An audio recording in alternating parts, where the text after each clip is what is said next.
क्या आप जानते हैं कि भारत का फॉरेक्स रिजर्व एक बार फिर से इतिहास रचने के कगार पर है। जी हाँ दोस्तों, हाल ही में जारी किए गए आंकड़े चौंकाने वाले हैं। भारत का फॉरेक्स रिजर्व 700 बिलियन डॉलर की पार पहुंच चुका है और अब हम ऑल टाइम हाई से बस कुछ ही कदम दूर है।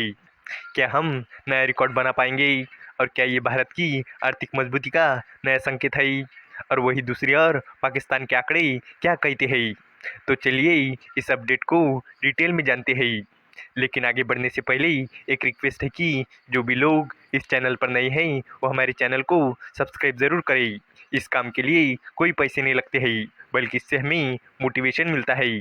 तो चलिए आगे बढ़ते हैं। भारत का फॉरेक्स रिजर्व एक बार फिर से 700 बिलियन डॉलर के पार पहुंच चुका है।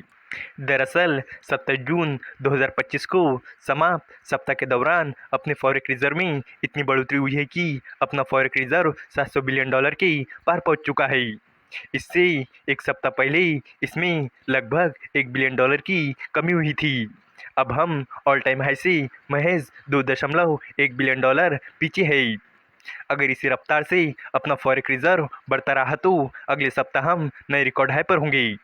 रिजर्व बैंक ऑफ इंडिया की तरफ से जारी किए गए आंकड़ों के मुताबिक 27 जून 2025 को समाप्त सप्ताह के दौरान भारत के फॉरेक्स रिजर्व में 4.85 बिलियन की बढ़ोतरी हुई है।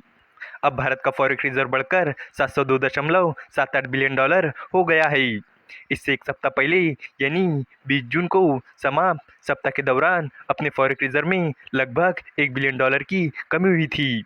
इससे पहले 27 सितंबर 2024 को समाप्त सप्ताह के दौरान अपना फॉरेक्स रिजर्व 704.89 बिलियन डॉलर के रिकॉर्ड हाई पर था। रिजर्व बैंक ऑफ इंडिया की तरफ से जारी किए गए साप्ताहिक आंकड़ों के अनुसार 27 जून 2025 को समाप्त सप्ताह के दौरान भारत के फॉरेन करेंसी एसेट यानी एफसीए में भारी बढ़ोतरी हुई है।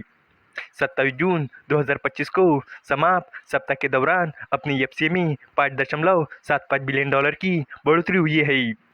इससे एक सप्ताह पहले इसमें 0.36 बिलियन डॉलर की कमी हुई थी। अब अपना एफसीए बढ़कर 594.82 बिलियन डॉलर तक पहुंच गया है। फॉरेक्स रिजर्व में एफसीए एक अहम हिस्सा होता है।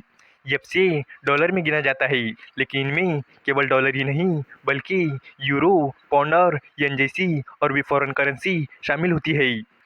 जब इन करेंसी की कीमत डॉलर के मुकाबले बदलती है तो उसका असर भी एफसीए भंडार पर दिखता है। इसके अलावा बीते सप्ताह अपने गोल्ड रिजर्व में कमी हुई है। रिजर्व बैंक ऑफ इंडिया के मुताबिक 27 जून 2025 को समाप्त सप्ताह के दौरान अपने गोल्ड रिजर्व में 1.24 बिलियन डॉलर की कमी हुई है। 20 जून 2025 को समाप्त सप्ताह के दौरान इसमें 5.73 मिलियन डॉलर की कमी हुई थी। इसी के साथ अब अपना गोल्ड रिजर्व घटकर 84.5 बिलियन डॉलर हो गया है। वही रिजर्व बैंक ऑफ इंडिया के आंकड़ों के अनुसार बीते सप्ताह भारत के स्पेशल ड्राइंग राइट यानी एसडीआर में बढ़ोतरी हुई है। 27 जून 2025 को समाप्त सप्ताह के दौरान भारत की एसडीआर में 158 मिलियन डॉलर की बढ़ोतरी हुई है। अब ये बढ़कर 18.83 बिलियन डॉलर हो गया है। इसी सप्ताह इंटरनेशनल मॉनेटरी फंड यानी आईएमएफ के पास रखे हुए देश के फॉरेक्स रिजर्व में भी 176 मिलियन डॉलर की बढ़ोतरी हुई है और अब ये बढ़कर 4.63 बिलियन डॉलर हो गया है। वही अगर हम अपने पड़ोसी देश पाकिस्तान की बात करें तो एक रिपोर्ट के मुताबिक स्टेट बैंक ऑफ पाकिस्तान ने बताया कि 27 जून 2025 को समाप्त सप्ताह के दौरान पाकिस्तान के फॉरेक्स रिजर्व में 5.12 बिलियन डॉलर की बढ़ोतरी हुई है और अब ये बढ़कर 14.51 बिलियन डॉलर हो गया है, जो कि भारत के फॉरेक्स रिजर्व से काफ़ी कम है।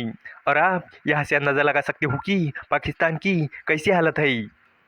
इस वीडियो का कंक्लूजन यही है कि भारत का फॉरेक्स रिजर्व लगातार नई ऊंचाई की ओर बढ़ रहा है और अब हम एक बार फिर से अपने ऑल टाइम हाई से बस कुछ ही दूरी पर है। फॉरेन करेंसी एसेट एसडीआर और इंटरनेशनल मॉनेटरी फंड के पास जमा फॉरेक्स रिजर्व में बढ़ोतरी इस बात का संकेत है कि भारत की अर्थव्यवस्था मजबूत और स्थिर हो रही है। हालांकि गोल्ड रिजर्व में थोड़ी गिरावट जरूर आई है, लेकिन कुल मिलाकर हालात सकारात्मक है। वही पाकिस्तान के आंकड़े भारत से काफ़ी पीछे है, जिससे दोनों देशों की आर्थिक हालत का फर्क साफ दिखता है। उम्मीद है कि आपको ये जानकारी पसंद आई होंगी और भी इसी तरह के इन्फॉर्मेटिव वीडियोस के लिए हमारे चैनल को सब्सक्राइब करें। धन्यवाद।